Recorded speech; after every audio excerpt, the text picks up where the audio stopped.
जहां एक तरफ सनाया और चिराग के हाथ में एक काफी बड़ा सबूत लग चुका है, जिसके चलते कादम्बरी के खिलाफ पुष्पा का केस और भी ज्यादा मजबूत हो चुका है। अगर यह सबूत कोर्ट में पेश हो जाते हैं तो कादम्बरी को जेल जाने से कोई भी नहीं रोक सकता है, लेकिन पुष्पा यहाँ पर भी नहीं रुकने वाली है। पुष्पा कादम्बरी के खिलाफ और भी ज्यादा ठोस सबूत इकट्ठा करेगी कि इस बार पुष्पा कादम्बरी को कड़ी से कड़ी सजा दिलवाना चाहती है और इस बार कादम्बरी जेल से बाहर नहीं आनी चाहिए। ऐसा करने में सबसे बड़ी मदद पुष्पा की जो करेगा दिलीप, जो कि कादम्बरी के खिलाफ कोर्ट में गवाही देने वाला है। दिलीप की गवाही ही इस केस को और भी ज्यादा मजबूत बनाती है, लेकिन इस बारे में कादम्बरी को पता लग चुका है। कादम्बरी ठान लेती है कि अब किसी भी तरह दिलीप कोर्ट में नहीं पहुंचना चाहिए। अगर दिलीप ने गवाही दे दी तो उसे कोई भी नहीं बचा सकता है। यहीं पर दिलीप को रोकने के लिए कादम्बरी यहाँ पर कुछ ऐसा करने वाली है जिसे जानकर आपके भी होश उड़ जाएंगे। जी हाँ, तो आखिर ये पूरी कहानी क्या है, आइए जानते हैं आज की इस वीडियो में। कहानी की शुरुआत में हम देखते हैं कि कादम्बरी का वकील जो कि कादम्बरी को कहता है, कादम्बरी जी सुप्रीम कोर्ट की डेट आ चुकी है और हमारे पास सिर्फ 2 दिन है। 2 दिन के अंदर हमें आपके केस को और भी ज्यादा मजबूत बनाना है। कादम्बरी जी, इस केस में मैंने काफी लो फॉल ढूंढने की कोशिश करी, लेकिन यहाँ पर मुझे कोई भी लो फॉल नजर नहीं आया। इसलिए कादम्बरी जी अब आपको ही कुछ करना होगा, आपको ही कुछ ऐसी चीजें मुझे बतानी होगी जिसके चलते हम आपके केस को मजबूत करें। अगर ऐसा नहीं हुआ तो कादम्बरी जी आपको जेल जाने से कोई भी नहीं बचा पाएगा। वक्त तक कादम्बरी अपने आप को बचाने के लिए पूरी कोशिश कर रही थी। तभी हम देखते हैं कि यहाँ पर चिराग आ जाता है। चिराग देखता है कि कादम्बरी अभी भी जग रही है। इसी वक्त चिराग के पीछे पीछे सनाया भी आ जाती है। सनाया कहती है, चिराग तू यहाँ पर क्या कर रहा है? चिराग कहता है, सनाया धीरे बोलो वरना कादम्बरी सुन लेगी। सनाया, मुझे कादम्बरी के कमरे में जाना है ताकि मेरे हाथ कोई सबूत लग जाए, लेकिन यहाँ पर कादम्बरी सो ही नहीं रही है। सनाया कहती है, चिराग जिस तरीके से कादम्बरी की हालत दिख रही है उससे यह बात तो साफ हो जाती है कि कादम्बरी काफी टेंशन में है। अगर हमें कादम्बरी के कमरे में जाना है तो हमें सबसे पहले कादम्बरी को उसके कमरे से बाहर करना होगा। इस वक्त तक यहाँ पर पुष्पा आ जाती है। पुष्पा चिराग सनाया से कहती है कि तुम दोनों क्या घुसर पुसर कर रहे हैं। चिराग यहाँ पर सारी ही बातें पुष्पा को बताता है। पुष्पा भी यहाँ पर यही कहती है कि हमें कादम्बरी को बाहर करना होगा, लेकिन किसी को समझ में नहीं आ रहा था कि वह कादम्बरी को उसके कमरे से बाहर कैसे निकाले। तभी हम देखते हैं कि यहाँ पर पुष्पा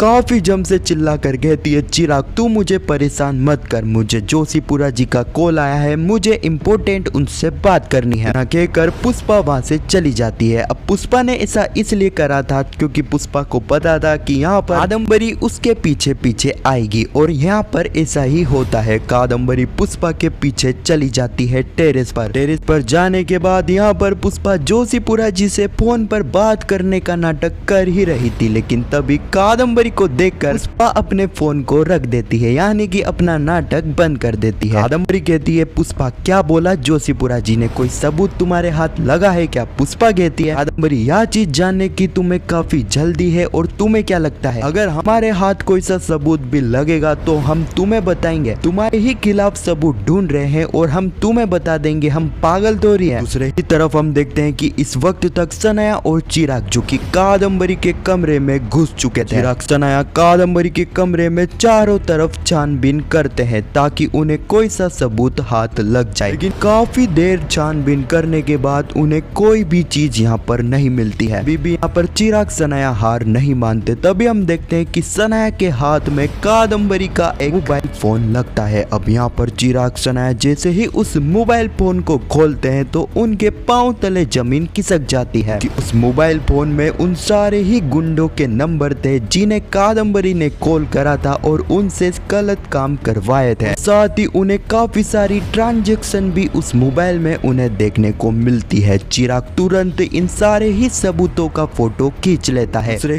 तरफ हम देखते हैं कि यहाँ पर पुष्पा जो कि कादम्बरी को अपनी बातों में फंसाने की पूरी कोशिश करती है। इस चीज में पुष्पा लगभग कामयाब भी हो जाती है। पुष्पा काफी देर तक यहाँ पर कादम्बरी को जैसे तैसे उसके साथ टेरेस पर रोक लेती है। काफी देर रुकने के बाद हम देखते हैं कि कादम्बरी वहां से निकल जाती है, सीधे ही अपने कमरे में पहुंच जाती है। इस वक्त तक चिराग सनाया ने पहले पहले ही कादम्बरी को आते हुए देख लिया था, वह बेड के नीचे छुप जाते हैं। तभी हम देखते हैं कि कादम्बरी कमरे का गेट भी लगा लेते हैं। यहाँ पर चिराग सनाया को समझ में नहीं आ रहा था कि वह कमरे से कैसे बाहर निकले। तभी उनकी नजर जाती है खिड़की पर। उसी खिड़की से चुपचाप बिना कादम्बरी को भनक लगे चिराग सनाया बाहर निकल जाते हैं। अगले ही पल हम देखते हैं चिराग सनाया जो कि सीधे ही यहाँ पर पुष्पा के पास टेरेस पर पहुंच जाते हैं। चिराग और सनाया पुष्पा को वो सारे ही सबूत बताते हैं जो कि उन्हें कादम्बरी के कमरे से मिले थे। उन सबूतों को देखकर पुष्पा काफी खुश हो जाती है क्योंकि वह सबूत मामूली नहीं थे, वह काफी ठोस सबूत थे कादम्बरी के खिलाफ। पुष्पा कहती है चिराग और सनाया इस सबूतों के बारे में किसी को भी कानो कान खबर नहीं होनी चाहिए। कादम्बरी को यह पता लग चुका कि हमारे हाथ में यह सबूत लग चुके हैं तो कादम्बरी पहले ही सबूतों की जड़ को खत्म कर देगी, यानी कि उन सबूतों को ही मिटा देगी। अगले ही पल हम देखते हैं बादशाह जिसने राशि और उसके बेबी के लिए अपने घर को पूरी तरह से सजा दिया था। यहाँ तक कि बादशाह ने राशि के बेबी के लिए काफी सारे खिलौने भी ले आया था। अगले ही पल हम सुबह का सीन देखते हैं बादशाह जो कि यहाँ पर सीधे ही पुष्पा के घर पर पहुंच जाता है। बादशाह कहता है मासी मुझे पता है कि अभी राशि शादी करने के लिए तैयार नहीं है, लेकिन मैं राशि और उसके बच्चे को खुश रखूंगा। मासी मैं तो बस आपको यह कहने आया हूँ कि क्या आप सभी 5 मिनट के लिए मेरे साथ मेरे घर पर चल सकते हैं। अगले ही पल राशि पुष्पा सभी लोग बादशाह के घर पर आ जाते हैं और बादशाह के घर को देखकर सभी लोग काफी ज्यादा खुश होते हैं और खास करके राशि, क्योंकि यहाँ पर बादशाह ने अपने घर को इतनी अच्छे से जो सजाया था तक कि राशि के साथ उसके बेबी की हर चीज बादशाह ने यहाँ पर लाकर रख दी थी। हम देखते हैं कि इन सारी ही चीजों को देखकर यहाँ पर राशि बादशाह से शादी करने के लिए भी तैयार हो जाती है। इसे देखकर ना सिर्फ बादशाह बल्कि सभी लोग काफी ज्यादा खुश हो जाते हैं। और इसी खूबसूरत सीन के साथ यह एपिसोड यहीं पर समाप्त